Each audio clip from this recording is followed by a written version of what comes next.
நம்ம மனசுல தோன்ற எல்லா எண்ணங்களும் வந்து பாத்தீங்கன்னா உண்மைத்தன்மை கிடையாது. ஒரு இதுல தவறு பண்றவங்க எல்லாத்துலயும் தவறு பண்ண மாட்டாங்க. ஒரு இதை சரியா பண்றவங்க இல்ல அதுல பெஸ்டா இருக்கிறவங்க எல்லாத்துலயுமே பெஸ்டா இருப்பாங்க அப்படிங்கிற அந்த கண்ணோட்டம் இருக்கக்கூடாது. மூணாவது பாத்தீங்கன்னா பர்சனலைசேஷன் அப்படின்னு சொல்லுவாங்க. அதாவது எது நடந்தாலும் அதுக்கு நான் தான் காரணம் அப்படிங்கிற மாதிரியான ஒரு மன அமைப்பு இருக்கிறது. ஒரு காலகட்டத்துக்கு அப்புறம் நம்ம வந்து ரியாக்ட் பண்ணாம நம்ம ரெஸ்பாண்ட் பண்ண ஆரம்பிப்போம் நம்மள அறியாமையே. இன்னைக்கு மேலும் வந்து இன்னும் என்னென்ன டெக்னிக்ஸ் இருக்கு அப்படிங்கறத பார்க்க போறோம். அஹ் நம்மளோட உடல், மனம், உணர்ச்சி இது மூணுமே வந்து ஒன்றோட ஒன்று தொடர்புடையது. இது நம்ம நிறைய விஷயங்கள்ல நம்ம பார்த்துருக்கோம். நம்ம வாழ்க்கையிலேயே நமக்கு வந்து இது நம்ம கண்கூட நம்ம பார்த்துருப்போம். நம்ம வந்து ஒரு மன உளைச்சல்ல வந்து நம்ம நைட்டு படுக்கிறோம் அப்படின்னா நமக்கு வந்து அந்த தூக்கம் வராது. தூங்காததுனால மறுநாள் நம்மளோட உடல் வந்து அந்த போதிய அளவு அந்த தூங்காம இருந்ததுனால நமக்கு வந்து உடல் வந்து ஒரு அசதியா இருக்கும். மறுநாள் காலையில மறுநாள் ஃபுல்லா அப்படி இருக்கும். அப்போ இதுல இருந்து நம்ம என்ன தெரிஞ்சுக்கிறோம்? உடலும் மனமும் வந்து ஒன்றோட ஒன்று பிணைஞ்சிருக்கு அப்படிங்கிறது நம்ம இது மூலமாகவும் இது வந்து ஒரு எடுத்துக்காட்டு. அதனால அப்படி இருக்கும்போது நம்மளோட இந்த அதீத சிந்தனை அப்படிங்கிறது மனசுல தான் வந்து இது ஒரு பெரிய தாக்கத்தை கொண்டு வரும்.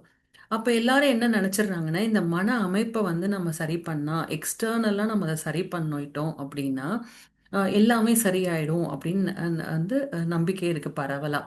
நிறைய சைக்காலஜிஸ்ட் கிட்ட நிறைய தெரப்பீஸ் எடுத்துப்பாங்க. ஆனா இதுல நம்ம என்ன புரிஞ்சுக்கணும்னா, அந்த சிந்தனை மட்டும் காரணம் கிடையாது. அந்த அந்த அதீத சிந்தனை மட்டும் பிரச்சனை கிடையாது. நேற்று சொன்னது போல அதீத சிந்தனை அப்படிங்கிறது ஒரு சவால் கிடையாது. பதற்றத்தினால வர்றதுனால தான் நமக்கு வந்து அதீத சிந்தனை அப்படிங்கிறது ஒரு ரிசல்ட். அப்போ நம்ம எது வந்து காரணமோ அந்த காரணத்தை வந்து நம்ம சரி பண்ணணும். அப்பனாதான் நமக்கு இந்த அதீத சிந்தனை வராது. எல்லாருக்குமே வந்து பார்த்தீங்கன்னா, ஒரு ஒரு சூழல்ல நம்ம வளர்ந்திருப்போம். நம்ம வளர்ந்த சூழல், ஆ நம்மளோட கூட இருக்கிறவங்களோட மனப்பாங்கு, அவங்க சொல்ற விஷயங்கள், இந்த சமூகம் நமக்கு குடுக்குற நல்லது, கெட்டதுன்னு அந்த பிரிச்சு பார்க்குற விஷயங்கள் அப்படின்ற அமைப்புல வந்து நம்மளோட மனம் வந்து உருவாகும். ஒருத்தருக்கும் ஒரு விதமான ஒரு மனப்பாங்கு இருக்கும். அப்போ நம்ம மனசுல தோன்ற எல்லா எண்ணங்களும் வந்து பாத்தீங்கன்னா உண்மைத்தன்மை கிடையாது. அது நம்ம நல்லாவே புரிஞ்சுக்கணும். நம்ம யோசிக்கிற எல்லா எண்ணங்களும் வந்து சரி கிடையாது. எல்லா எண்ணங்களும் தப்பும் கிடையாது. அது வந்து வருது. அது நம்ம வளர்ந்த சூழ்நிலையினால இருந்திருக்கலாம் இப்படி. அப்போ ஒரு விஷயமோ இல்ல ஒரு செயலோ நடக்கும்போது நம்ம அதை வந்து ஒரு நடுநிலை தன்மையிலிருந்து ஒரு இயற்கை தன்மையிலிருந்து ஆராயாம நம்ம எப்படி பார்ப்போம் அப்படின்னா, நமக்குள்ள இருக்கிற அந்த பிலீஃப் சிஸ்டம் இல்ல நம்மளோட உணர்ச்சி அது கொண்டு வந்து நம்ம பார்த்தீங்கன்னா அந்த செயலை வந்து நம்ம பார்ப்போம். அப்போ அது வந்து அந்த செயல்லையோ இல்லை நம்ம ஒரு சுச்சுவேஷனையோ பார்க்கும்போது அதனோட உண்மைத்தன்மை நமக்கு வந்து புரியாம போயிடும். இதுக்குமே ஒரு உதாரணம் பார்க்கலாம். இப்போ வந்து நிறைய இந்த கிளாஸ் பேப்பர்ல வந்து நான் படித்த காலங்கள்ல வந்து கலர் கலரா இருக்கும். சிவப்பு கலர்ல, மஞ்சள் கலர்ல, பச்சை கலர்லலாம் இருக்கும். இந்த ரெக்கார்டுக்கெல்லாம் பார்த்தீங்கன்னா ஒரு கலர்ல இப்போ நாங்க ஸ்கூல் படிக்கும் போது ஒரு டீம் இருக்கும். அந்த டீமுக்கு ஏத்த கலர் வந்து அந்த நோட்ல போட சொல்லுவாங்க. இப்ப நீங்க அந்த கலரை கொண்டு நீங்க வந்து ஒரு மரத்தை பாக்குறீங்க இல்ல வெளி சூழலை பாக்குறீங்க அப்படின்னா அப்போ வந்து ஒரு சிவப்பு கலரோட கவர்ல இருந்து நீங்க அந்த வெளிப்புறம் பாத்தீங்கன்னா அது வேற மாதிரி தெரியும். மஞ்சள் கலரை வச்சு நீங்க பாக்குறீங்க அப்படின்னா அது வேற மாதிரி தெரியும். அதே போலதான் இப்ப நம்மளோட மனத்தின்மையை பொறுத்து நம்மளோட மன முதிர்வை பொறுத்து நம்ம பார்க்கக்கூடிய செயலையும் நம்ம சுச்சுவேஷன்ஸோட தன்மையை வந்து நம்ம புரிஞ்சுக்கிற திறன் வந்து மாறும். ஸோ அதனால நம்ம பார்க்குற எல்லாமே இப்போ நம்ம வந்து திருக்குறள்ல கூட என்ன சொல்லியிருப்பாங்க? காதால் கேட்பது நம்ம வந்து தீர ஆராயணும். எதுவுமே வந்து கேட்ட உடனேயோ இல்லை பார்த்த உடனே அப்படியே நம்பிராம தீர ஆராயணும்னு சொல்லுவாங்க. அதுதான் வந்து அதுவும் இங்கே பொருத்தம். ஏன்னா நம்ம என்ன ஒரு மனப்பான்மையில இருந்து அந்த ஒரு ரியாக்ஷனையோ இல்லை ஒரு சுச்சுவேஷனையோ பார்க்குறோமோ அதுக்கு ஏற்ற மாதிரி தான் நம்ம ரியாக்ட் பண்ணுவோம். இல்லை ரெஸ்பாண்ட் பண்ணுவோம். ஸோ அப்போ அந்த நடுநிலைத்தன்மையில நம்ம பார்க்கல.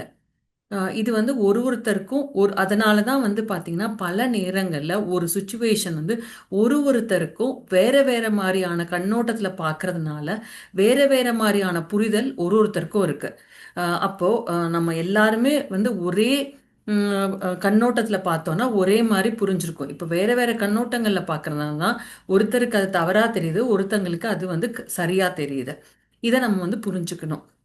அடுத்தது இந்த இந்த மன அழுத்தத்துலேருந்து வரத்துக்கான அடுத்த டெக்னிக் வந்து இந்த ஜேர்னலிங். இது வந்து நம்ம பொதுவாகவே இப்போ நம்ம இந்த ஆன்மீக பயணத்தில் இருக்கிறதுனால அன்னன்னைக்கு நடக்கிற விஷயங்களை வந்து நமக்கு ஜேர்னலிங் பண்ணணும் அப்படின்னு வந்து நமக்கு அறிவுறுத்தப்பட்டுட்டே இருக்கும். நம்ம அன்னைக்கு என்ன பண்ணுவோம், நம்மளோட உணர்ச்சி எப்படி இருந்தது, அந்த உணர்ச்சி மூலமாக நம்ம அந்த உணர்ச்சியை கொண்டு நம்ம வந்து ரியாக்ட் பண்ணோமா இல்லை ரெஸ்பாண்ட் பண்ணோமா அப்படிங்கிறதெல்லாம் நம்ம நோட் பண்ணுவோம். ஸோ இது வந்து நம்ம மன அழுத்தத்தையும் நம்ம வந்து நோட் பண்ண ஆரம்பிங்க. ஆஹ் என்ன மாதிரியான எந்த ஒரு விஷயம் நடந்ததுனால உங்களுக்கு அந்த கோபம் வந்தது இல்லை மன அழுத்தம் வந்தது, எவ்வளோ நேரம் அந்த அழுத்தத்தில் இருந்தீங்க, இப்போ அந்த அழுத்தம் வந்ததுக்கு அப்புறம் என்ன செயல் செஞ்சீங்க. இப்போ ஒரு ஒரு நேரம் இப்போ உதாரணத்துக்கு பார்த்தீங்கன்னா நிறைய பேருக்கு வேலை செஞ்சுட்டு இருக்கும் போது கால ஒரு ஒரு ஒரு ஒரு பிரச்சனை வருதுன்னு வச்சுக்கோங்களேன். உடனே என்ன பண்ணுவாங்க, சில பேர் வந்து டீயோ காஃபியோ போய் குடிப்பாங்க. எனக்கு ரொம்ப மன அழுத்தமாக இருக்குது, ஒரு காஃபி குடிச்சிட்டு வருவேன்னு. சில பேர் வந்து பார்த்தீங்கன்னா புகைப்பிடிக்கிற பழக்கம் இருக்கும் அவங்களுக்கு. இப்போ அவங்க இந்த பழக்கத்தை மட்டும் போய் நான் சரி பண்ணணும்னு நினச்சிட்டு போனாங்கன்னா அவங்களால சரி பண்ணவே முடியாது. இப்போ புகைப்பிடிக்கிறவர் வந்து அது ஒரு தனியான ஒரு செயலாக நினச்சாரு. இப்போ அவங்க வந்து எனக்கு புகைப்பிடிக்கிற பழக்கம் இருந்துக்கிட்டே இருக்கு, நான் நிறைய வந்து நாள் போக போக போக நான் நிறைய தடவை நான் வந்து ஸ்மோக் பண்ணுறேன்ற மாதிரி அவங்களுக்கு ஒரு எண்ணம் வந்து அதை போய் அந்த ஹேபிட்டை கரெக்ட் பண்ணணும்னு அவர் நினைக்கிறாருன்னு வச்சுக்கோங்களேன். அவரால் வந்து ஃபுல்லாக அதை விட்டு வெளில வர முடியாது. ஏன் அப்படின்னா அவருக்கு மன அழுத்தம் வந்தாலே உடனே போய் அவருக்கு புகைப்பிடிக்கணும். அப்போ அப்போ இதோட மூல பிரச்சனை என்ன, மன அழுத்தம். அந்த அழுத்தத்தை சரி பண்ணாதான் அவர் அந்த செயலை செய்ய மாட்டார். இப்படி நம்மளோட எண்ணம் இல்லை ஒரு செயல் வந்து ட்ரிகர் பண்ணும். ஸோ இதை வந்து நம்ம புரிஞ்சுக்கணும். இது எல்லாமே நம்ம ஜேர்னலிங் பண்ணும்போது நமக்கு தெரியும். இப்போ நீங்கள் ரொம்ப நாள் ஜேர்னலிங் பண்ணிங்கனாலே எழுத எழுத எழுத நீங்கள் ஒரு சுச்சுவேஷன் வருதுனாலே உங்களுக்கு அந்த ஒரு சுச்சுவேஷன் நடந்துட்டு இருக்கும் போதே தெரியும். ஓ, இதுக்கு வந்து நான் முன்னாடி அது ஏற்கனவே நம்ம விஷயத்தில் நம்ம நடந்திருந்தது அப்படின்னா நம்ம இதுக்கு வந்து இப்படி நடந்திருக்கோம், இல்லை நம்ம ரியாக்ட் பண்ணியிருக்கோம், இல்லை ரெஸ்பாண்ட் பண்ணியிருக்கோன்ற அந்த அந்த குறியீடு வந்து நமக்கு தெரிஞ்சிடும். அப்போ நம்ம வந்து இப்போ எப்படி நம்ம கரெக்டாக நடந்துக்கணும் அப்படிங்கிறதையும் நம்ம செயல்முறையில் கொண்டு வந்துடுவோம். ஸோ அதனால இந்த ஜேர்னலிங் அப்படிங்கிறது நம்ம அன்னன்னையோட டே டு டே ஆக்டிவிட்டிஸ் எழுதுறதோட ஏதாவது மன அழுத்தங்கள் இருந்ததுன்னா அந்த மன அழுத்தம் எதனால வந்தது, அதனோட காரணம் என்ன, அந்த மன அழுத்தம் வந்ததுக்கு அப்புறம் நம்ம என்ன செயல் செஞ்சோம் அப்படிங்கிறதையும் எழுதணும். அந்த செயல்னால வந்து வர விளைவுகள் நல்லதா கெட்டதா. இப்போ புகைப்பிடிக்கிறது வந்து உடலுக்கு நல்லது கிடையாது. அப்போ அந்த அழுத்தத்தினால நம்ம ஒரு செயல் செய்கிறோம், அந்த செயல்னால வர விளைவு வந்து நல்லது இல்லை. இப்போ சில பேர் வந்து அஹ், மன அழுத்தம் காரணமாக அவங்க தியான பாதைக்கு வராங்கன்னு வச்சுக்கோங்க. அப்போ அந்த செயல் வந்து இப்போ நல்லதா கெடுதலா, அவங்களுக்கு நல்லது. அப்போ நம்ம என்னென்ன வந்து நம்ம எழுதணும் அப்படின்னா, அந்த மன அழுத்தம் வருது, அந்த அழுத்தத்துக்கு கூட என்ன காரணம். இப்போ உதாரணத்துக்கு அவங்களுக்கு வந்து வேலையில ஒரு கஷ்டமான ஒரு சூழ்நிலை, அப்ப அந்த சூழ்நிலை எழுதணும். அதனால மன அழுத்தம் வருது. மன அழுத்தத்தினால அவங்க என்ன செயல் செய்யறாங்க, அந்த செயல் வந்து நல்லதா கெடுதலா, நம்ம பிசிக்கலாகவும் இருந்தாலும் சரி, மென்டலா இருந்தாலும் சரி, எமோஷனலா இருந்தாலும் சரி, அதை நம்ம எழுதி நம்ம வந்து நம்மளை சுய ஆய்வு பண்ணிக்கணும். நம்மளோட அகத்தை வந்து நம்ம அப்படிதான் நம்ம ஆய்வு செய்ய முடியும். ஆனால் ஒரு ஒரு ஒரு பீரியட் ஆஃப் டைம் நீங்கள் அதை பண்ணிக்கிட்டே இருக்கீங்க அப்படின்னா ஒரு ஒரு காலகட்டத்தில் வந்து நீங்கள் அதை எழுதக்கூட தேவையில்லை, மனசே வந்து உங்களுக்கு எல்லாமே கிளியராக காமிச்சு கொடுத்துரும். இது நடந்தது, இதுக்கப்புறம் இது நடந்திருக்கு அப்படிங்கிற மாதிரியான ஒரு என்ன சொல்றது, ஒரு வேகமான அந்த இதை வந்து மனமே வந்து கால்குலேட் பண்ண ஆரம்பிச்சிடும் ஒரு ஸ்டேஜுக்கு அப்புறம். ஸோ இப்போ நம்ம ஒரு விஷயத்த வந்து பார்க்கறதுக்கு பார்க்கறதுக்குன்னு சொல்ல முடியாது. என்னென்ன மாதிரியான ஒரு மன ஆம், அஹ், மனநிலைகள் இருக்கும் அப்படிங்கிறத பார்க்கலாம். இப்போ சில பேருக்கு வந்து பார்த்தீங்கன்னா ஒன்று ஒரு விஷயத்த வச்சு ஒருத்தரை ஜட்ஜ் பண்ணுவாங்க. அதாவது ஒரு விஷயத்த அவங்க நல்லா பண்றாங்க அப்படின்னா அவங்க எல்லா விஷயத்தையும் நல்லா பண்ணுவாங்கன்ற மாதிரியான ஒரு சிந்தனை வச்சுக்கிறது. இல்லை ஒன்று தப்பாக பண்ணுறாங்க அப்படின்னா எல்லாமே அவங்க தவறாகவே பண்ணுவாங்க. அதாவது அந்த ஒரு செயலோட விளைவை பொறுத்து அவங்கள பற்றியான ஒரு ஒரு என்ன சொல்றது, ஒரு ஜட்ஜ்மெண்ட்டை வந்து நம்ம அது கொடுப்பாங்க. அது பிறருக்கா இருந்தாலும் சரி, இல்லை நமக்கா இருந்தாலும் சரி. இப்போ உதாரணத்துக்கு வந்து கிரிக்கெட்ல வந்து தெண்டுல்கர் அவர்கள் வந்து ரொம்ப நல்லா விளையாடுவாங்க. இப்போ அதுக்காக வந்து அவருடைய எல்லா வாழ்க்கையில் இருக்கிற எல்லா பகுதியும் அவர் வந்து அதே அளவுக்கு இருப்பாரானா இருக்க மாட்டாரு. இப்போ அவரை போய் நம்ம பாஸ்கெட் பால் விளையாட சொன்னோம்னா அவர் விளையாண்டுருவாரா? இப்படி இப்போ ஒரு பகுதியான ஒரு பகுதியை கொண்டு மொத்தத்தையும் நம்ம டிசைட் பண்ணக்கூடாது நான் எல்லாமே நல்லதா இருக்கும்னு. இப்போ ஏதாவது ஒரு இடத்துல ஒருத்தங்க தவறு பண்றாங்கன்னா அதை வச்சு அவங்கள வந்து எல்லாமே அவங்க தவறாக தான் பண்ணுவாங்கன்ற அந்த இதுக்கும் நம்ம போயிடக்கூடாது. ஸோ இந்த மனநிலையை நம்ம வந்து மாத்திக்கணும். அதாவது ஒரு இதுல தவறு பண்றவங்க எல்லா தடவையும் தவறு பண்ண மாட்டாங்க. ஒரு இதை சரியா பண்றவங்க இல்லை அதுல பெஸ்டா இருக்கிறவங்க எல்லாத்துலயுமே பெஸ்டா இருப்பாங்க அப்படிங்கிற அந்த கண்ணோட்டம் இருக்கக்கூடாது. அடுத்தது என்ன மாதிரியான கண்ணோட்டம் இருக்குன்னா, அந்த ஓவர் ஜெனரலைசேஷன் சொல்லுவாங்க. அதாவது ஒரு 10% மக்களை வச்சுக்கிட்டு மொத்த பேரும் அப்படிதான் இருப்பாங்கன்னு சொல்றது. இப்போ பொதுவாக உதாரணத்துக்கு வந்து பார்த்தீங்கன்னா, இந்த ஜென்ரேஷன்ஸோட நிறைய ஃபோன் யூஸ் பண்ணுறாங்க. இல்லை அவங்களோட இப்போ நம்ம ஒரு பாரம்பரியம் அப்படின்னு சொல்கிற ஒரு ட்ரெஸ்ஸை அந்த மாதிரியான உடைகளை உடுத்தாம இப்போ இருக்கிற இலகுவாக இருக்கிற சில உடைகளை அவங்க வந்து யூஸ் பண்ணுறாங்க அப்படின்னா, இந்த இந்த அடுத்த தலைமுறையே பற்றியே தவறான ஒரு கருத்தை வந்து சொல்கிறது. சில பேர் வந்து அவங்களுக்கோட பழக்க வழக்கங்கள் சரியில்லைன்னா மொத்த தலைமுறையவே வந்து இந்த ஜென்ரேஷன் வந்து பார்த்தீங்கன்னா அவங்க வந்து ரொம்ப இந்த கேளிக்கைகளில் வந்து அவங்கள ரொம்ப ஈடுபடுத்திக்கிறாங்க அப்படின்னு வந்து ஜெனரலைஸ் பண்ணுறது அது வந்து ரொம்ப ரொம்ப தவறு. சில ஒரு குறிப்பிட்ட சதவீத பேர் வந்து அந்த மாதிரி நடந்துக்கிறாங்க அப்படின்னா ஒட்டுமொத்த கூட்டத்தையே நம்ம வந்து அந்த மாதிரி சொல்லக்கூடாது. ஸோ இது ரெண்டாவது மன அமைப்பு. மூணாவது பார்த்தீங்கன்னா பர்சனலைசேஷன் அப்படின்னு சொல்லுவாங்க. அதாவது எது நடந்தாலும் அதுக்கு நான் தான் காரணம் அப்படிங்கிற மாதிரியான ஒரு மன அமைப்பு இருக்கிறது. நம்ம ஊர்ல கூட சொல்லுவாங்க, பணம் விழப்போற நேரத்துல குருவி போய் உட்கார்ந்துச்சுன்னா அந்த குருவி நினைச்சுக்குமா நான் வந்து உட்கார்ந்ததுனால பணம் கீழே விழுந்துச்சுன்னு. இப்போ அந்த மாதிரி எது நடந்தாலும் அதுக்கு நான் தான் காரணம், இப்போ மற்றவங்க தவறா புரிஞ்சுக்கிட்டது கூட நான் தான் காரணம்ன்ற மாதிரியான அந்த எண்ணம் வந்து இருக்கக்கூடாது. ஸோ இது மூணாவது வகையான எண்ணம். நாலாவது வந்து பாத்தீங்கன்னா ஒன்று பிரச்சனையை வந்து வெளிமுகமாக பார்க்கறது. அதாவது அடுத்தவங்களுக்கு காரணம் சொல்றது இல்லை சூழ்நிலையை காரணம் சொல்றது. அதாவது எதுவுமே வந்து தான் கரெக்டாக இருந்து மற்றவங்க மேலேயோ இல்லை சூழ்நிலை மேலேயோ தவற சுட்டி காட்டுறது. இல்லைன்னா எல்லாமே நான் தான் அப்படிங்கிற மாதிரியான மன அமைப்பு இருக்கிறது. இது நாலாவது வகை. அஞ்சாவது வந்து பாத்தீங்கன்னா எப்பவுமே வந்து எது நடந்தாலும் அதுல இருக்கிற நெகட்டிவிட்டியை பார்க்கறது. நம்ம என்ன புரிஞ்சுக்கணும்னா எந்த ஒரு சேலஞ்சா இருந்தாலும் அதுல வந்து அந்த சவால்கள்ல இருந்து நம்ம வெளியில வரதுக்கான விதை வந்து அதுல இருக்கும். இது வந்து பாசிட்டிவான ஆளுங்க வந்து இப்படிதான் யோசிப்பாங்க. நீங்க கூட ஜேர்னலிங் பண்ணும்போது ஒரு பீரியட் இப்ப ஏற்கனவே ஜேர்னலிங் பண்றீங்க இல்ல இப்போ நீங்க பண்ண ஆரம்பிக்க போறீங்கன்னா நீங்க ஜேர்னலிங் பண்ண உங்களுக்கு என்ன தெரியும்னா ஒரு சவால் வந்து நம்ம எதெல்லாம் சவால் நினைச்சா அந்த நேரத்துல வந்து கடந்து போக ரொம்ப கஷ்டப்பட்டோமோ ஒரு குறிப்பிட்ட காலத்துக்கு அப்புறம் நீங்க திரும்பி பார்த்தீங்கன்னா அந்த சவால் உங்க வாழ்க்கையில வந்ததுனால நம்ம நிறைய விஷயத்த சாதிச்சிருப்போம். இல்ல நம்மளோட முழு பொட்டென்ஷியல் நமக்கு தெரியாத ஒரு பொட்டென்ஷியல் கூட நமக்கு வந்து வெளிப்பட்டிருக்கும் அந்த சவால் மூலமா. அப்போ எதையுமே வந்து ஒரு நேர்மறை எண்ணம் நேர்மறை எண்ணமா பார்க்கணுமே தவிர ஒரு எதிர்மறை எண்ணத்தோடு நம்ம அதை பார்க்கக்கூடாது. எனக்கு மட்டும்தான் அப்படி நடக்கும் இல்ல ஆம், என்ன சொல்றது, நம்ம ஊர்ல இருக்கிற எல்லாருக்கும் நல்லது நடந்து நமக்கு மட்டும்தான் அந்த கெடுதல் நடக்குது அப்படிங்கிற மாதிரி அந்த அந்த அந்த எண்ணத்துல நம்மளோட சவால்களை பார்க்கக்கூடாது. அடுத்து வந்து இந்த எமோஷனல் ரீசனிங் அப்படின்னு சொல்லுவாங்க. இது எப்படின்னா எதுக்கு இப்போ வந்து ஒருத்தங்க வந்து ஒரு சின்ன தவறு பண்ணிடுறாங்க இல்லைன்னா வந்து ஏதோ ஒரு பாடத்துல வந்து அந்த தடவை வந்து உடல்நிலை ஏதோ ஒரு காரணங்கள்னால ஃபெயில் ஆயிடுறாங்கன்னா அதுக்காக வந்து நான் எப்பவுமே இப்படிதான் அதாவது திரும்ப வந்து இது ஒரு ஜென்ரலைசேஷன் சொல்ல முடியாது. அதுக்கு வந்து எமோஷ்னலா வந்து ரீசன் பண்றது. நான் வந்து எல்லாத்துலயுமே இப்படிதான் ஃபெயில் ஆகிட்டே இருப்பேன் அப்படிங்கிற மாதிரியான இதுக்கு போயிடுறது.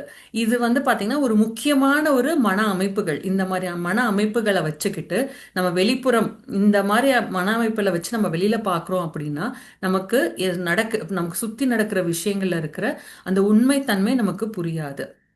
சில சமயத்துல வந்து பாத்தீங்கன்னா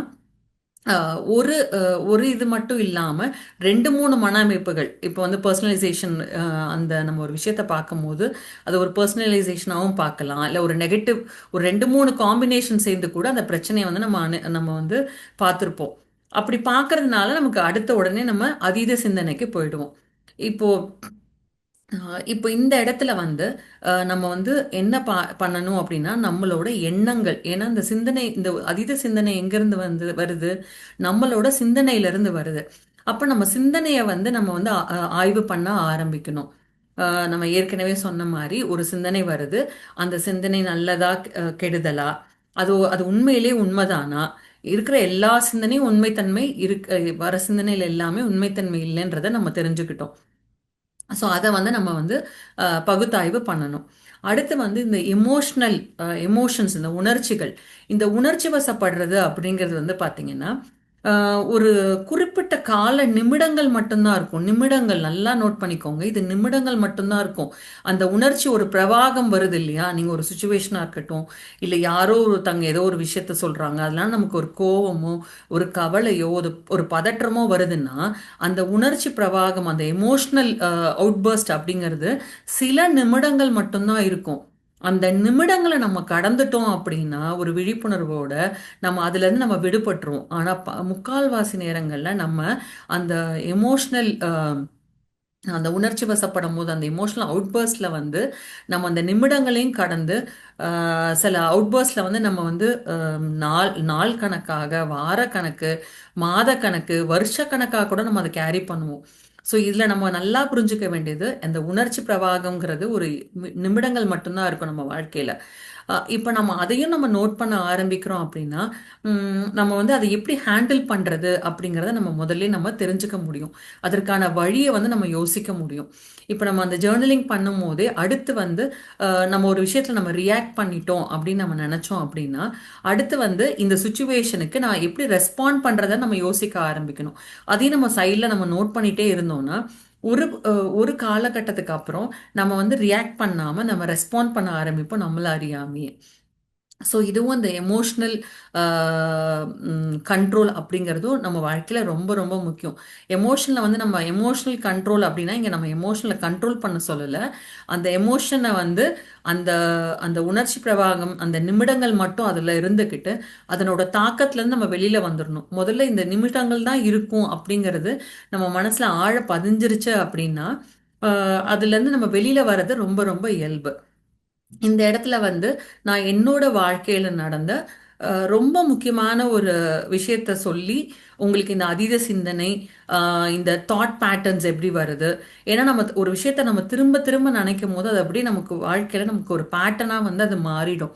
அந்த பேட்டர்ன்ல இருந்து வெளியில வர்றது அப்படிங்கிறது ஒரு லேஸ்பட்ட விஷயம் கிடையாது. நம்ம இப்ப நம்ம ஆன்மீக பாதையில இருக்கிறதுனால நமக்கு அது ஒரு இயல்பா வருது.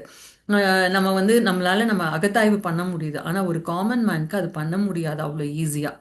ஒரு மன முதிர்வு இல்லாதவங்களுக்கு அது ரொம்ப கஷ்டமா இருக்கும். ஸோ இப்போ என்னோட வாழ்க்கையில் நடந்த ஒரு விஷயத்தை வச்சு உங்களுக்கு இந்த தாட் பேட்டர்ன்ஸ், அந்த தாட்டோட ரூட் எங்க இருக்கு இப்படிங்கிற போன்ற பல விஷயத்த நான் சொல்றேன். ஸோ என்னோட 18வது வயதுல வந்து என்னோட தந்தை வந்து இறந்துட்டாங்க. ஸோ அவரோட இறப்பு அப்படிங்கிறது எப்படி இருந்ததுன்னா, நைட்டு தூங்கிட்டு அவர் வந்து காலையில் எழுந்திருக்கல. ஸோ இதுதான் நடந்தது. அதுக்கப்புறம் அவரை வந்து எங்களோட ஊருக்கு, அந்த அவரோட உடலை தகனம் பண்ணுறதுக்கு எங்களோட ஊருக்கு எடுத்துகிட்டு போகிறதுக்கு அப்போல்லாம் வந்து ரொம்ப கஷ்டம். நான் சொல்கிறது வந்து 1998 நடந்த இது. அப்போ வந்து ஒரு ஆம்புலன்ஸ் வச்சு அவரை வந்து அந்த அவரோட உடல் தகனத்துக்காக சென்னையிலேருந்து எங்களோட சொந்த ஊருக்கு வந்து ஆம்புலன்ஸில் தான் எடுத்துகிட்டு போனோம். ஸோ காரியங்கள்லாம் முடிஞ்சது. ஒரு நாளில் என்னோட வாழ்க்கை அப்படிங்கிறது திடீர்னு மாறிடுச்சு. என்னோட வாழ்க்கை வந்து பார்த்தீங்கன்னா ஒரு அப்பர் மிடில் கிளாஸ் ஃபேமிலியில் தான் நான் வந்து வளர்ந்தேன். ஸோ நான் கேட்ட பொருள்கள் கிடைக்கும். நான் வந்து அந்த காலகட்டத்தில் நான் ஒரே பொண்ணுங்கிறதுனால எல்லாமே என்னோட ரீச்சில் இருக்கும். ஸோ எனக்கு இப்படி அவர் இறந்தது அப்படிங்கிறது ஒரு கவலை, ஒரு பதற்றம், என்னோட வாழ்க்கை வந்து ஒட்டுமொத்தமாக மாறி போயிடுச்சு அப்படிங்கிற அந்த ஒரு பயம் எல்லாமே இருந்தது. ஆனால் அவர் பண்ண விஷயங்கள்னால என்னோட வாழ்க்கையில் பெரிய லெவலில் எதுவும் மாறலை. ஸோ நல்லாவே வந்து படிக்க முடிஞ்சது, கல்யாணம் ஆச்சு. அது வரைக்கும் வந்து அந்த ஒரு கல்யாணம் ஆகிற வரைக்கும் வந்து பார்த்தீங்கன்னா எனக்கு பெருசாக வந்து என்னோட மன அமைப்பில் எந்த ஒரு மாற்றமும் இருக்கலை. கல்யாணம் ஆகி எனக்கு குழந்தைங்க வந்ததுக்கு அப்புறம் வந்து பாத்தீங்கன்னா, அந்த தந்தை வந்து அந்த ஒரு இரவுல இறந்தாரு இல்லையா? அடுத்த நாள் மாறுச்சு இல்லையா? அந்த பயம் வந்து எப்படி வந்ததுன்னா, ஆம், என் கணவர் வந்து ஒரு குறிப்பிட்ட நேரத்துக்குள்ள வீட்டுக்கு வரல, இல்ல அவர் சொன்ன நேரத்துல வீட்டுக்கு வரலன்னா எனக்கு பயம் வந்துரும். அவர் ஏன் இன்னும் வரல? அப்பல்லாம் வந்து மொபைல் ஃபோன்ஸ் எல்லாம் இல்ல நான் சொல்ற காலத்துல. இப்போ வந்து ஃபோன் பண்ணியிருப்போம், லேண்ட்லைன் தான். அப்போ அவர் ஒரு குறிப்பிட்ட நேரத்துல நான் வீட்டுக்கு வந்துருவேன்னு சொன்னா, அந்த வரலைன்னா எனக்கு பயம் வரும். குழந்தைங்களுக்கு வந்து உடம்பு முடியலன்னா, அது சரியாகிற வரைக்கும் எனக்கு பயம் இருக்கும். அந்த நேரத்துல வந்து இது சம்பந்தமா யாராவது வந்து நமக்கு வந்து முன்னாடி சொல்லியிருந்தாலோ, இல்ல அந்த நேரத்துல ஏதாவது ஒரு இன்ஃபர்மேஷன் வந்தா, அத பத்தி யோசனை வரும் எனக்கு. குழந்தைக்கு வந்து ஜுரம் ஜாஸ்தி ஆயிடுமா? அவங்கள போய் அட்மிட் பண்ண வேண்டியது வருமா? நான் தனியா இருந்தா இப்படி பாருங்க. அதாவது குழந்தைக்கு உடம்பு தான் சரியில்ல. ஆனா அதனோட பயம் எங்க இருக்கு? என்னோட தந்தை இறப்புல இருக்கு. ஸோ இப்படி வந்து உங்களோட அந்த ரூட் காஸை கண்டுபிடிக்கிறது அப்படிங்கிறது ரொம்ப கஷ்டம். அதுக்கப்புறம் பார்த்தீங்கன்னா, ஒரு குறிப்பிட்ட காலத்துக்கு அப்புறம் ஆம்புலன்ஸோட சத்தம் கேட்டாலே எனக்கு ஒரு பதற்றம் வந்துரும், ஒரு பயம் வந்துரும். அதுவும் வந்து அதனோட அந்த சைரன் வந்து ரொம்ப லவுடா இருந்ததுன்னா, எனக்கு ஒரு 2 நாள் கூட இருக்கும் அந்த பதட்டம். ஆனா ஏன் அப்படிங்கிறது எனக்கு புரியவே இல்ல. ரொம்ப நாள் வந்து புரியல. அதனால வந்து எனக்கு ரொம்ப கஷ்டம் இருந்தது. ஒரு 2 வருடத்துக்கு அப்புறம் தான் எனக்கு என்ன புரிஞ்சதுன்னா, என் தந்தைய கொண்டு போன அந்த ஆம்புலன்ஸ் ஞாபகம் வந்து, அப்போ அந்த ஆம்புலன்ஸ்ல என் தந்தை இறந்ததுக்கு அப்புறம் என் வாழ்க்கையில பட்ட கஷ்டம் எல்லாம் அந்த ஆம்புலன்ஸ் சத்தத்தினால எனக்கு வந்து என்னோட மெமரியில அது வந்துருது. அதாவது பார்த்தீங்கன்னா, அன்கான்ஷியஸா அந்த தாட் பேட்டர்னுக்குள்ள போயிடுறேன். ஆனா, இங்க நம்ம என்ன யோசிக்கணும்னா, ஆம்புலன்ஸ்ல வந்து ஆம்புலன்ஸுக்கும் என்னோட தந்தை இறப்புக்கும் எந்த சம்மந்தமும் கிடையாது. ஆனா, அவர வந்து அந்த ஊருக்கு அவரோட உடல் தகனத்துக்கு எடுத்துட்டு போன அந்த இன்சிடென்ட் வந்து இந்த ஆம்புலன்ஸோட கனெக்ட் ஆகுது. ஸோ இது கிட்டத்தட்ட வந்து எனக்கு ஒரு 3, 4 வருடங்கள் வந்து எனக்கு நான் ரொம்ப இதுல கஷ்டப்பட்டேன். அதுக்கப்புறம் வந்து இதுக்கான இது தெரியறதுக்கே இந்த ஆம்புலன்ஸ் சத்தங்கனால வந்து எனக்கு இன்செக்யூர் ஃபீலிங் வரும்னு தெரிஞ்சதுக்கே எனக்கு 2 வருஷம் ஆயிடுச்சு. அப்புறம் இதற்கான சொல்யூஷனை வந்து நான் புத்தகங்கள்ல தேடினேன். அதுக்கப்புறம் வந்து 2012ல் என்னோட நண்பர் மூலமா ஒரு ஆன்மீக வகுப்புக்கு போனேன். அப்போ கொஞ்சம் மனசு வந்து சமாதானம் ஆச்சு. இப்படி அதுல வந்து நிறைய விஷயம் தெரிஞ்சுக்கிட்டேன். இன்னும் தெரிஞ்சுக்கணும், இன்னும் தெரிஞ்சுக்கணும். பல பல வகையான சங்கங்களுக்கு போய் அங்க இருக்கிற தியானத்தை இது பண்ணி இப்படி நிறைய இடங்களுக்கு போய் கடைசியில வந்து 3 வருடத்துக்கு முன்னாடி நம்மளோட பிஎஸ்எஸ்எம் வந்து அப்புறம் பிஹெச்எஃப் இப்போ வந்திருக்கேன். ஸோ நம்மளோட மாஸ்டர் பிரதீப் விஜய் அவர்களை வந்து 2022ல் அவரை மீட் பண்றேன். அதுக்கப்புறம் வந்து அவர் எனக்கு இந்த நோ டெத் கான்செப்டை ரொம்ப சொல்லிட்டே இருந்தாரு. அவருக்கு நல்லாவே தெரியும். அதாவது வந்து பாத்தீங்கன்னா, ஒரு தந்தை சீன் வந்தாலோ, இல்ல யாராவது ரோட்ல வந்து அப்பா பொண்ணு போனாலோ, எனக்கு அத பார்த்து ட்ரிகர் ஆயிடும். நமக்கு அப்பா இல்ல, நமக்கு முக்கியமான காலகட்டத்துல வந்து அப்பா இல்ல. இப்படியான விஷயங்கள் வந்து என்னோட தாட் ப்ராசஸ்ல போகும். ஆ, அப்போ இப்படி வந்து பாத்தீங்கன்னா, இதனோட எல்லாத்தோட மூல காரணம் என்ன அப்படின்னா, என்னோட 18 வயசுல எங்க அப்பா தவறுனது. அப்போ அத வந்து என்னால அக்செப்ட் பண்ணிக்க முடியல ஒண்ணு. அதுக்கப்புறம் வந்து இந்த ஆன்மீக விஷயமான ஆன்மா அப்படிங்கிறது அழியாது. ஆ, அவங்க வந்து பாத்தீங்கன்னா, ஒரு லெவல்ல இருந்து இன்னொரு லெவலுக்கு போயிருக்காங்க. நமக்கு அழிவு இல்ல, இறப்பு வந்து பிரிக்காது அப்படிங்கிறது எனக்கு முழுமையா தெரியல. அதனால தான் வந்து அதுதான் ரூட் காஸ். எப்ப வந்து இங்க வந்து தியானம் பண்ண ஆரம்பிச்சு நிறைய சேவைகள் பண்ணி அந்த நோ டெத் அப்படிங்கறது அவர் சொன்ன உடனேலாம் என்னால வந்து உடனே புரிஞ்சுக்கிட்டு ஆமா யாருக்கும் வந்து ஆன்மாக்கு இறப்பில்லை இதெல்லாம் வெளிமுகமா எனக்கு சொல்ல முடிஞ்சதே தவிர என்னால வந்து அந்த ஃபுல்லா உள்வாங்கி அந்த ட்ராமால இருந்து என்னை ரிலீஸ் பண்ணிக்க முடியல. கிட்டத்தட்ட வந்து இப்போ என்னோட இந்த வருட ஜனவரியில நடந்த 10 நாள் சைலன்ஸ் ரிட்ரீட்ல தான் அதை விட்டு நான் வெளியில வந்து ஃபுல்லா வந்து வெளியில வந்தேன். ஏன்னா என் தந்தை கூட நான் எந்தெந்த இடத்துக்குலாம் போயிருக்கனோ அந்த இடத்துக்கு எதுவுமே நான் இது நாள் வரைக்கும் நான் வந்து ரொம்ப ஜாலியா நான் போனது கிடையாது. என்னோட குழந்தை லெவல்ல இருந்த நண்பர்களை வந்து நான் மீட் பண்ணது கிடையாது. ஏன்னா அவங்க என்னை பார்த்தோன்னே என்ன சிம்பத்தியா பார்ப்பாங்க. இப்படி ஏதோ ஒரு காரணங்களுக்காக அந்த ஃபுல்லாவே நான் அவாய்ட் பண்ணிட்டு இருந்தேன். இப்போ கடந்த கொஞ்ச நாளா வந்து தான் அதெல்லாமே நான் பண்ண ஆரம்பிச்சேன் திரும்ப. அடுத்து பார்த்தீங்கன்னா, இப்போ ரீசெண்டா இப்போ எனக்கு அது நல்லா தெரிஞ்சிருச்சு. இந்த சைலன்ஸ் ரிட்ரீட்ல இந்த 10 நாள் மௌனத்துல அதை விட்டு நான் வெளியில வந்துட்டேன். என்னோட தந்தையோட இறப்பை வந்து என்னால ஏத்துக்க முடிஞ்சுச்சு. டெத் அப்படிங்கிறது வந்து ஒண்ணுமே கிடையாது. அது வந்து இயற்கையாக நடக்கிறது, சட்டையை மாத்துற மாதிரி தான். நம்ம வந்து எல்லாமே ஒரு விஷயத்துக்காக நம்ம இங்கே வரோம் அப்படிங்கிறதெல்லாம் புரிஞ்சுக்கிட்டேன். அப்போ நமக்கு நான் புரிஞ்சுக்கிட்டேங்கிறது எனக்கு தெரிஞ்சிருச்சு. 2 வாரத்துக்கு முன்னாடி நான் ஒரு இடத்துக்கு நான் ஒரு கடைக்கு போயிருந்தேன். அப்போ வந்து ஒரு தந்தை வந்து அவங்க பொண்ணு வந்து ஒரு புடவைய வந்து வச்சு காமிச்சிட்டு இருக்காங்க அவங்க அப்பா கிட்ட. அழகா இருக்கான்லாம் கேட்டுட்டு இருக்காங்க. இதே வந்து இந்த ட்ராமாலேருந்து வெளியில வரதுக்கு முன்னாடி அதை நான் எப்படி பார்த்துருப்பேன்னா, அதை பார்த்தோன்னே எனக்கு என்ன தோணிருக்குன்னா, ச்சே நம்ம அப்பா இல்லையே, இதை நமக்கு வாங்கி கொடுத்து நம்மளை அழகு பார்க்கறதுக்கு அப்படின்னு வந்து எனக்கு அந்த மாதிரி ஒரு சிந்தனை வந்திருக்கலாம். இல்லை இந்த மாதிரி யார் எனக்கு செய்வா அப்படிங்கிற ஒரு சிந்தனை வந்திருக்கலாம். ஆனால் இந்த தடவை அதை நான் பார்க்கும்போது அதை நான் ரொம்ப ரசித்தேன். அந்த அந்த மொமெண்ட்டையும் நான் வந்து ரொம்ப ரசிச்சு அந்த ரசிச்சு முடிச்சதுக்கு அப்புறம் தான் யோசிச்சேன், ஓகே நம்ம வந்து இந்த தாட் பேட்டர்ன்ல இருந்து நம்ம வெளியில வந்துட்டோம் அப்படின்னு. நான் சொன்னது என்னவோ இப்போ நான் வந்து ஒரு 5 நிமிஷத்துல நான் இந்த கதையை சொல்லிட்டேன். ஆனா இந்த இடத்துக்கு வர்றதுக்கு எனக்கு கிட்டத்தட்ட 28 வருஷம் பிடிச்சிருக்கு. ஆனா அதை வந்து நான் வந்து ஸ்லோவா இந்த தாட் பேட்டர்ன் எங்க இருக்கு, இதுல நான் வந்து ஃபாஸ்டா வந்தேன், இதுல வந்து நான் ஃபாஸ்டா வெளியில வந்தது வந்து இந்த ஆனாபானா சதி தியானமா இருக்கலாம். அந்த அவேர்னஸ், விழிப்புணர்வு நிலை, நம்ம தியானம் பண்ண பண்ண அந்த விழிப்புணர்வு நிலை, நம்ம தாட் பேட்டர்ன்ஸ் கண்டுபிடிக்கிறது, இந்த மாதிரி நான் சேவை பண்ணது, இதெல்லாம் வந்து இன்னும் இந்த ஸ்பீடப் பண்ணியிருக்கலாம். இதை நான் இங்க வராம இருந்திருந்தா இன்னும் இன்னும் இன்னும் நான் நாள் கடத்திருக்கலாம் இந்த நிலைக்கு நான் வர்றதுக்கு. ஆனா இது இது நான் அடையறதுக்கு வந்து 28 வருஷம் பிடிச்சிருக்கு.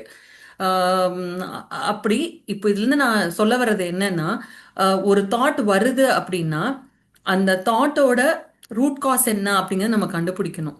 இப்போ நான் ஆம்புலன்ஸ் பார்க்கறதுனால எனக்கு வந்து இன்செக்யூரிட்டி ஃபீலிங் வருதுன்ற மாதிரி அதுக்கு நான் சொல்யூஷன் கண்டுபிடிச்சிக்கிட்டு இருக்கேன் அப்படின்னா அது வந்து தவறு. அதனோட மூலம் எங்க இருக்கு அப்படிங்கிறது எனக்கு புரிஞ்சதுனால தான் ஓகே அதை விட்டு இப்போ அந்த அந்த அப்பா இல்லை அப்படிங்கிற அந்த நினைப்பை விட்டு நான் வெளில வந்ததுக்கு அப்புறம் இந்த ப்ராப்ளம்ஸ் எல்லாமே செட்டில் ஆயிடுச்சு. ஸோ அதனால நமக்கு இந்த எண்ணம் எங்கேருந்து வருது, இல்லை அந்த எண்ணம் வரதுனால நம்ம ஏதாவது ஒரு செயல் செய்கிறோமா அப்படிங்கிறத நம்ம வந்து கூர்ந்து நம்மளை வந்து கவனிக்கணும். அதுக்கு இந்த ஜேர்னலிங் அப்படிங்கிறது ரொம்ப ரொம்ப அத்தியாவசியமானது. நம்ம என்ன நினைக்கலாம், நான் பிஸியாக இருக்கேன், என்னால் எழுத முடியாது. சும்மா ஒரு 2 நிமிஷம் தூங்க போகிறதுக்கு முன்னாடி நீங்கள் நிறையெல்லாம் எழுத வேண்டாம். முதல்ல நீங்கள் ஸ்டார்ட் பண்ணும்போது ஒரு ரெண்டு வரி எழுதுங்க. தடவை ஆரம்பிக்கும் போது நம்ம தியானம் பண்ண ஆரம்பிக்கும் போது எப்படி சொல்கிறோம், முதல்ல 5 நிமிஷம் பண்ணுங்கப்பா, அடுத்து வந்து ஒரு 10 நிமிஷம் பண்ணுங்க, அடுத்து உங்க வயசுக்கேத்த நிமிஷங்கள் பண்ணுங்க, ஒரு 21 நாள் பண்ணுங்கன்னு சொல்றோம் இல்லையா. அதே மாதிரி இந்த ஜேர்னலிங்க முதல்ல ஒரு 2 வாரத்தை கூட எழுதுங்க. ஆனா இன்னைக்கே ஆரம்பிச்சிருங்க. ஏன்னா இந்த ஜேர்னலிங் அப்படிங்கிறது நம்மளோட தாட் பேட்டர்ன்ஸ் கண்டுபிடிக்கிறதுக்கு வந்து ரொம்ப ரொம்ப ஹெல்ப் பண்ணும். அப்பதான் நமக்கு வந்து நம்மள நிறைய விஷயங்கள்ல நமக்கு இந்த தாட் பேட்டர்ன்ஸை பார்த்தோம்னாலே நமக்கு நிறைய விஷயங்கள் நம்ம எளிதா வந்து வெளியில வந்துடலாம். அதுவும் நமக்கு இன்னும் வந்து என்ன ஃபாஸ்ட்டாக நமக்கு வெளியில் வர முடியும் அப்படின்னா நமக்கு தியானம் கை கொடுக்கும். நமக்கு அந்த தியானம் மூலமாக நம்மளோட விழிப்புணர்வு ஜாஸ்தி ஆகும். நமக்கு அந்த விழிப்புணர்வு நிலை இருக்கிறதுனால நமக்கு வந்து பார்த்திங்கன்னா அந்த எண்ணம் வரும்போதே நம்மளால வந்து அதை மாற்றிக்க முடியும். ஓகே எனக்கு இப்போ வந்து நெகட்டிவ் தாட் வர மாதிரி இருக்கு, இல்லை நெகட்டிவ் தாட் இது, அதை வந்து நம்ம லேபிள் பண்ணாமல் நம்ம ஜட்ஜ் பண்ணாமல் ஆமாம் இப்படி ஒரு எண்ணம் வருது அப்படிங்கிற அந்த ஒரு நிலைக்கு நம்ம வந்து போயிடுவோம். அது நம்மளை ரொம்ப வந்து பதட்டத்துக்குள்ளே கொண்டு போகாமல் போயிடும். ஸோ இந்த இடத்துல ஜேர்னலிங் அப்படிங்கிறதும் ரொம்ப ரொம்ப இம்பார்ட்டண்ட். அது நம்ம ஆன்மீக பாதையில் இருந்தாலும் சரி, இல்லை ஆன்மீக பாதையில் இல்லாமல் நார்மலாக இருக்கிறவங்களுக்கும் சரி, இந்த ஜேர்னலிங்ன்றது மூலமாகவே நம்ம நிறைய விஷயங்கள்லேருந்து நம்மளாவே நம்ம வந்து வெளியில் வந்துடலாம் மாஸ்டர்ஸ்.